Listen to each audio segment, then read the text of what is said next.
जय हिंद दोस्तों, Kuldeep Singh here. Welcome to the channel. So हम लोग बात कर रहे हैं HCS prelims round up series के बारे में और हम लोग यहाँ पे जो है ज्योग्राफी के साथ स्टार्ट करा है। पहले 2 यूनिट्स में ऑलरेडी जो है यूनिवर्स की काफ़ी सारी अंडरस्टैंडिंग आपके साथ ले चुका हूँ। सोलर सिस्टम के अंडरस्टैंडिंग के बारे में हम लोगों ने बात की एरियाज देखे क्या क्या चीज़ें आपको याद करनी है वहाँ से आगे। अभी जो है हम लोग आगे पढ़ेंगे और will be talking about the moon and the rotation around the earth and इसके कुछ एस्पेक्ट्स हम लोग देखने की कोशिश करेंगे। सो गाइस चलिए फटाफट से हम लोग स्टार्ट करते हैं। अगेन स्टार्ट करने से पहले हमारी प्रीलिम्स की टेस्ट सीरीज भी चल रही है, तो आप उसको अवेल ज़रूर करिए। वहाँ पे आपको बहुत ज़्यादा यू कैन से इंसाइट मिलेगी, आपको जो है वहाँ पे अपनी एक्यूरेसी सुधारने का मौका मिलेगा एंड कहीं ना कहीं जो आप एक एग्जाम स्टिमुलेटेड इन्वायरमेंट में अपने आप को अपने आप को टेस्ट कर पाओगे। सो आप इसके भी अवेल कर सकते हो गाइस। सो चलिए फटाफट से हम लोग स्टार्ट करते हैं। Let us start talking about the natural satellite of the earth, that is the moon. So guys moon जो है अगेन जैसे मास में हम लोग 2 सैटेलाइट देखते हैं, तो मून जो है it is the only natural satellite of earth and ये जो है माना जाता है कि अराउंड 4.4 बिलियन ईयर्स अगो एक थिया नाम का जो प्लैनेट है वो जब अर्थ से टकराया था, तब जो है ये जब इसकी जो स्पेस में डेब्रीज उड़ी थी, जो कण उड़े थे, जो रॉक्स उड़ी थी, उसके जो है क्रीशन से बना हुआ है। ठीक है जी। सो इस कोलिजन को हम लोग जो है कहते हैं बिग स्प्लैट। सो ये बिग स्प्लैट से जो है हम लोगों ने मून का बेसिकली एवोल्यूशन देखा और इसके निशान हमको अब देखने को भी मिलते हैं। मून में बहुत सारे क्रेटर्स, आपको क्रेटर इम्पैक्ट देखने को मिलते हैं, बड़े सारे क्रेटर्स देखने को मिलेंगे, माउंटेन देखने को मिलेंगी, वैलीज देखने को मिलेंगी।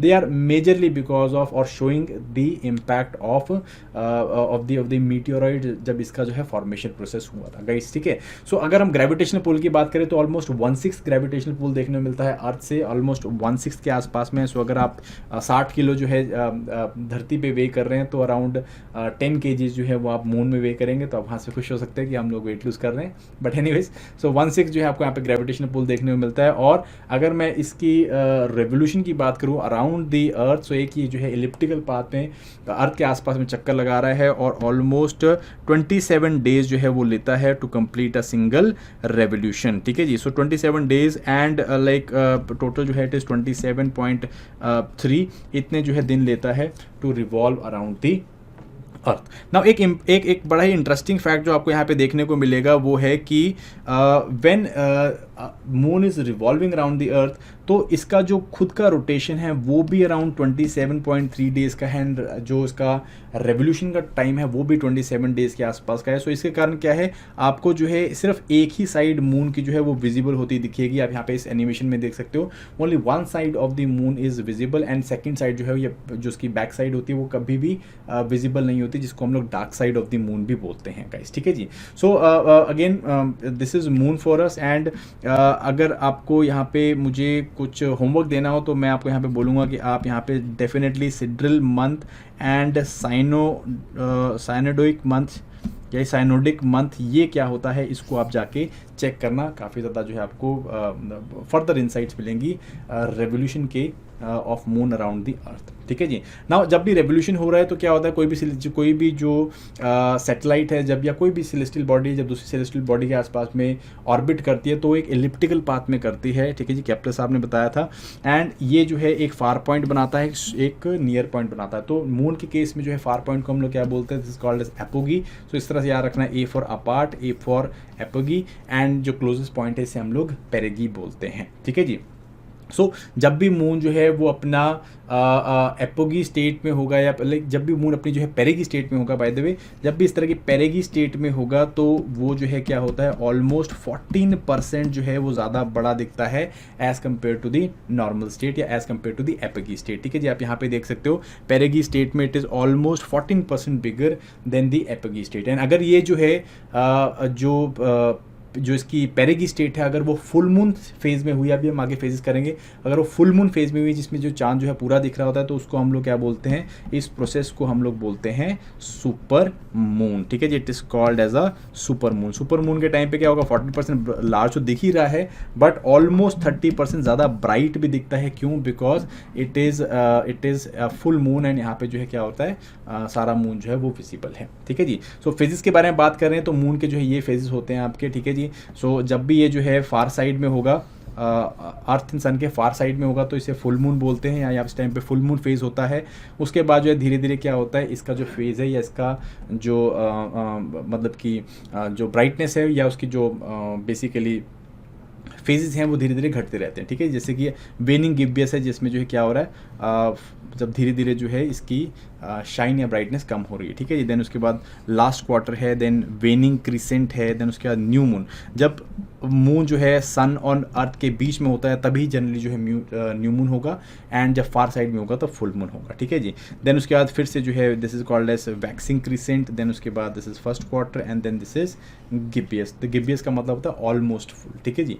सो इस तरह के आपको जो है फेजेस देखने को मिलेंगे मून के, एंड इसी जो है इसी पोजीशन से सन, मून एंड अर्थ की पोजीशन से जो है हम लोग क्या देखते हैं, हम लोग सोलर एक्लिप्स या लूनर एक्लिप्स देखते हैं, ठीक है जी। So when I talk of solar eclipse and lunar eclipse, so आप ये देख सकते हो यहाँ पे जब अर्थ जो है वो सन एंड मून के बीच में आ जाती है तो इसे हम लोग जो है बोलते हैं lunar eclipse, and when moon जो है वो सन और अर्थ के बीच में आ जाता है तो इसे हम लोग बोलते हैं सोलर एक्लिप्स, ठीक है जी। सो हमेशा याद रखना है, इसको इस तरह से याद रखना है कि FFLNNNS, ठीक है जी। तो FFL का मतलब क्या है, FFL का मतलब है फार साइड, दैट मीन्स मून यहाँ पे क्या है, फार साइड में है, ठीक है जी। एंड देन ये जो है यहाँ पे क्या होगा, जनरली फुल मून का पोजीशन होगा, जो फेज होगा वो फुल मून का फेज होगा, एंड एल जो है वो क्या होगा, वो that will be lunar eclipse, ठीक है जी। सो इस तरह से हमेशा याद रखना है। तो FFL इज लूनर एक्लिप्स के लिए होता है, फार साइड होता है मून, फुल मून का फेज होता है, एंड लूनर एक्लिप्स होता है।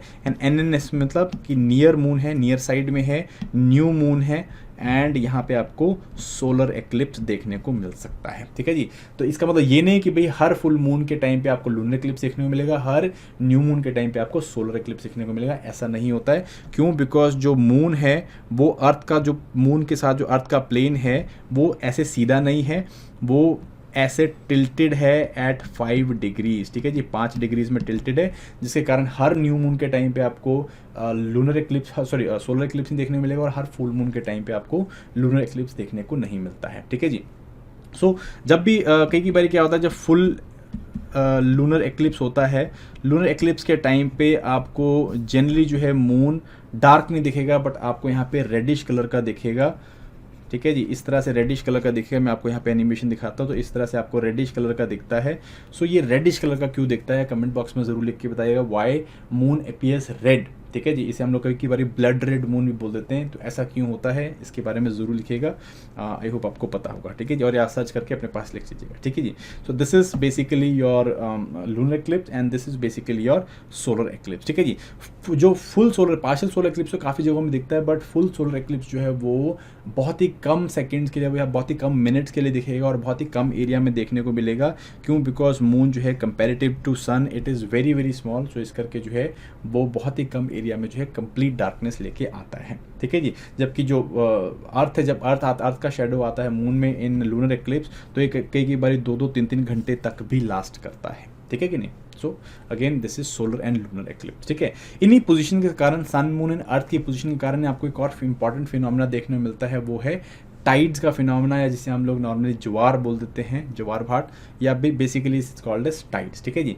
टाइड का मतलब बेसिकली होता है rise and fall of water, ठीक है जी। जो कंटिन्यूसली हमें सी वाटर है या ओशन वाटर है, उसका जो है हमें लेवल राइज होता हुआ दिखता है, हर फ्रीक्वेंट रेगुलेशंस में जो है या रेगुलर इंटरवल्स में आपको राइज होता हुआ दिखेगा, एंड नॉर्मल से जो है नीचे जाता हुआ दिखेगा। तो इस रेगुलर राइज एंड फॉल को हम लोग क्या बोलते हैं, टाइड्स बोलते हैं। जनरली ये जो रेगुलर फॉल या राइज है ये आपको 12 घंटे के अंतराल में देखने को मिलेगा, ऑलमोस्ट 12 आवर्स के बीच में देखने को मिलेगा, ठीक है जी। सो एक दिन में जो है आपको 12 घंटे के अंतराल में आपको हाई टाइड देखने को मिलेगी, this is called as high tide, and जब दो ही जो है आपको 12 घंटे के अंतराल में लो टाइड्स देखने को मिलेंगी, ठीक है जी। सो इस तरह से जो है क्या होता है, 2 हाई टाइड्स आती हैं एंड 2 लो टाइड्स आती हैं, ठीक है जी। सो 6 घंटे के अंतराल में आपको high tides and low tides देखने को मिलेंगी, ओके। सो बेसिकली ये होती क्यों है, it is because of the gravitational effect of moon and sun, ठीक है। ग्रेविटेशनल इफेक्ट होता है मून एंड सन का, एंड एक काउंटर बैलेंस फोर्स होती है अर्थ की, जो कि क्या करती है, इस ग्रेविटेशन को बैलेंस करने की कोशिश करती है, which is generally centrifugal force of the अर्थ, ठीक है। सो हम इसको एनिमेशन से बेसिकली देखने की कोशिश करेंगे, let us see through the animation and इससे जो है you will be able to better understand things out. So this is basically how you it looks like. So देखो आप, ये मून है, मून की ग्रेविटी जो है वो इंटरेक्ट करती है, जिसके कारण आप इसे देखो, दिस इज नॉर्थ पोल. ठीक है, सो हम लोग इसको ऐसे ऊपर की तरफ को देख रहे हैं. ठीक है, नॉर्थ पोल की तरफ को देख रहे हैं. सो जब भी ग्रेविटी इंटरेक्ट करती है तो इससे क्या होता है, इससे बेसिकली पानी जो है वो एक साइड में बल्ज कर जाता है, एक तरफ राइज कर जाता है और एक तरफ क्या कर जाता है, एक तरफ कम हो जाता है. तो यहाँ पे जो लेवल राइज, जहाँ पे लेवल कम हो रहा है, इसको हम लोग क्या बोलते हैं, दिस इज लो टाइड. और जहाँ पे राइज किया है वहाँ पे क्या बनी, आपकी हाई टाइड बनी है. ठीक है जी. सिमिलरली इस हाई टाइड का एक काउंटर बल्ज आपको यहाँ पे देखने को मिलेगा. This is because of the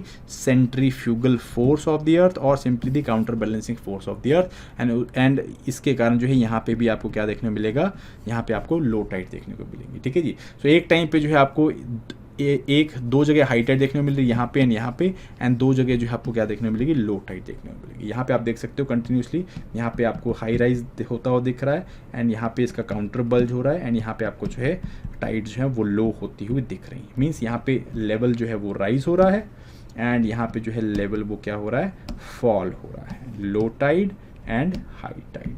ठीक है जी. तो ये हर रोज़ के में जो है इस तरह से आपको इफेक्ट देखने को मिलेगा.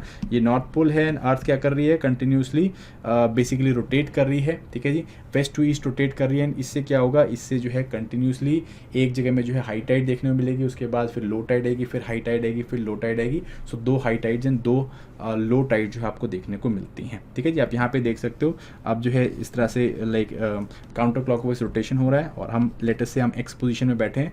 तो आप एक्स पोजीशन में देखोगे भाई, लेटेस्ट से 6 घंटे के बाद जो है आप यहाँ पे 6 घंटे के इंटरवल में you can see, you will find एक हाई टाइड आई, देन उसके बाद एक लो टाइड आई, देन उसके बाद फिर हाई टाइड आई एंड फिर लो टाइड आई. ठीक है जी. तो इस तरह से डेली जो है आपको यहाँ पे क्या देखने को मिलेगी, high tides and low tide देखने को मिलती है. ये जो है 2 हाई टाइड्स आएंगी यहाँ पे एंड 2 लो टाइड्स आएंगी 6 आवर्स के इंटरवल में.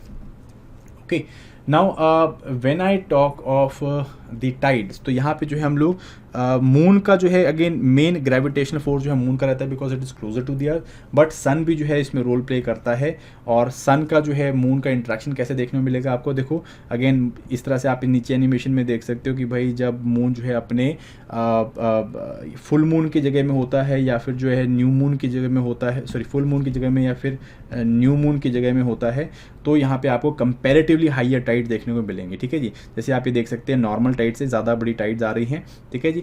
एंड जब जो है ये फर्स्ट क्वार्टर में या थर्ड क्वार्टर में होता है, तब जो है कंपैरेटिवली टाइड जो है वो आपको लो देखने को मिल रही है. हाई टाइड जो है कंपैरेटिवली लो देखने को मिलेंगी. ठीक है जी. तो ये जब आपको फुल मून के टाइम पे या फिर न्यू मून का टाइम होता है, तो यहाँ पे जब टाइड जो कि नॉर्मल टाइड से ज़्यादा बड़ी आ रही हैं, इनको हम लोग क्या बोलते हैं, इनको हम लोग स्प्रिंग टाइड्स बोलते हैं.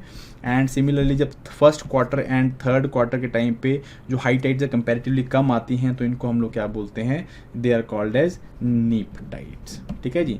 नीप टाइड्स. जो नॉर्मल हाई टाइड है उससे जो स्प्रिंग टाइड्स होंगी वो ज़्यादा बड़ी होंगी एंड नीप टाइड जो है वो कंपैरेटिवली छोटी होती हैं. ठीक है जी. इस पिक्चर में आप ज़्यादा क्लियरली देख पाओगे. देखो फुल मून के टाइम पे या न्यू मून के टाइम पे क्या है, जो बल्ज है वो कंपैरेटिवली ज़्यादा है. इट इज़ बिकॉज जो सन एंड मून है वो बेसिकली दोनों की जो ग्रेविटेशनल फोर्स है वो क्या कर रही है, वो एक साइड में लग रही है एंड काउंटर बैलेंस जो है उसे वहाँ पे दूसरी साइड में काउंटर बैलेंस होता हुआ दिख रहा है. ठीक है जी. बट जब first quarter and third quarter में है आपका, फर्स्ट क्वार्टर थर्ड क्वार्टर में क्या है कि भाई यहाँ पे आपकी हाई टाइड बननी थी. ठीक है जी. हाई टाइड बन रही है but because of gravitational pull of sun and gravitational pull of moon जो है ये क्या है, ये बेसिकली एक दूसरे को काउंटर करते हैं, जिसके कारण जो लेवल है टाइड का वो कंपैरेटिवली कम होगा. Okay, so this is basically the interaction of sun moon and earth and इसके जो आपको इफेक्ट्स देखने को मिलते हैं. सो गाइज ये अपने को थोड़ा सा याद रखना है, स्प्रिंग टाइड नीप टाइड्स कैसे आती हैं एंड बेसिकली जो हम लोगों ने lunar eclipse and solar eclipse के बारे में बात करी. इसके अलावा again you need to know कि भाई सबसे ज़्यादा हाई टाइड्स कहाँ पे देखने को मिलेंगी. हाई टाइड्स सबसे ज़्यादा वहाँ पे देखने को मिलती हैं जहाँ पे जनरली कंस्ट्रिक्शन ज़्यादा हो रहा होगा। जनरली लैंड और ओशन जो है वो कंस्ट्रिक्ट करता है, जैसे कि हम बे ऑफ बंगाल में, सॉरी आप gulf of Kutch and gulf of Khambhat में देख सकते हैं कि यहाँ पे क्या है, लैंड मास जो है या ओशन जो है वो अंदर की तरफ को आ रहा है, बट लैंड मास हर तरफ से घेर के रखा हुआ है, ठीक है जी। सो ऐसी जगहों में बेसिकली हाई टाइड जो है वो बहुत ज़्यादा, या टाइड जो है बहुत ज़्यादा आती हैं, काफ़ी लेवल तक, काफ़ी लेवल राइज होता हुआ दिखेगा आपको, ठीक है जी। सबसे ज़्यादा टाइड जो है वो आपको कहाँ पे देखने में मिलती है, it is in Bay of Fundy, this is in Canada region, ठीक है, eastern Canada region, Nova Scotia वाले रीजन में आपको देखने में मिलेगी सबसे हाई टाइड्स। एंड इसके अलावा जनरली जहाँ पे भी कंस्ट्रक्शन आपको देखने में मिलती है, construction of land by construction by land, ठीक है, वहाँ पे आपको जो है बेसिकली ज़्यादा टाइड्स देखने को मिलेंगे। So that is it for this particular session. I hope you like it guys. Again definitely इसको रिवाइज कर लेना, and I will come back with other session where will be talking about the shape of the earth and rotation, revolution and latitudes and longitudes. So stay tuned, thank you very much, have a nice day, bye bye.